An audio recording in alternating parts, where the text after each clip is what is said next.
кішкене тоналка жағасы алады. Сол кезде помада да ұзақ тұрады. Қазір карандашпен помада да өте жақсы жағылатын болады. Ерінді қатты үлкейткіңіз келмесе, ерінің контур өзімен боясаңыз болады. Үлкейткіңіз келсе, ерінің сыртында ақ контур болады. Сол бойынша үлкейтіп боясаңыз болады. Әркімнің өзінің қалауы.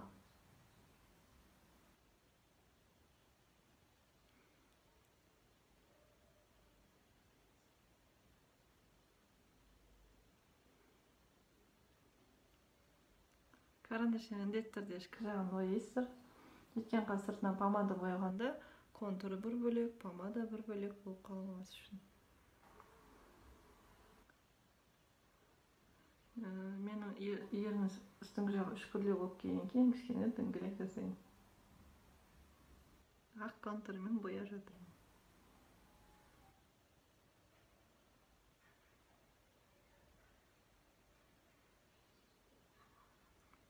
Мына жақтан былай қарай қосамын. Шетінен кішкене дөңгелетемін.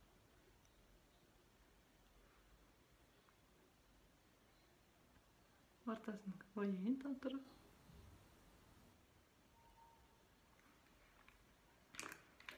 Помадамды аламын.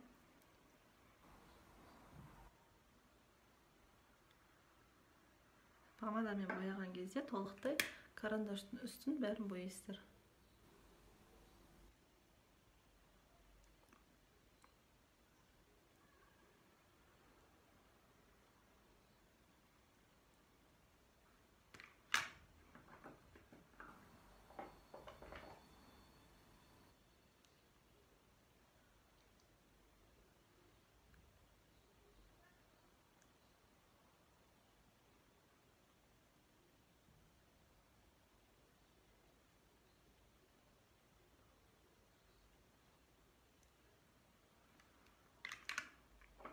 Ерні сәл болса да үлкейді деп ойлаймын.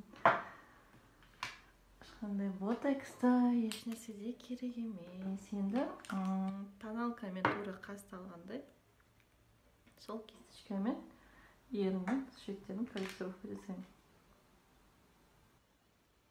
Ой, кешіріңіздер.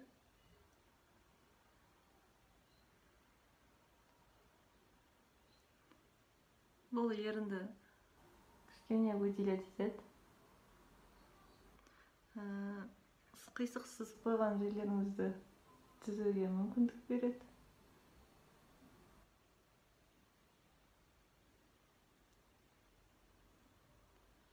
Кішкене ерінім жарылып кетіпті, бағана өзім жақ қой керек еді.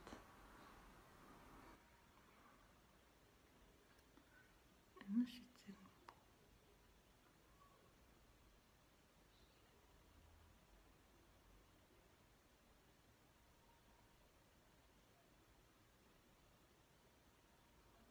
Кейбіреулер өйстіп қолмен де жасап жүрсеңіздер болады, онда тұрған еш нәрсе жоқ.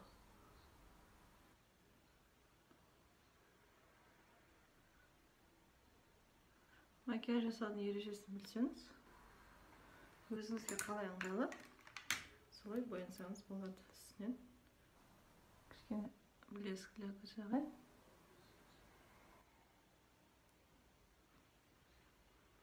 Жарылып көрінбес үшін. Мінекей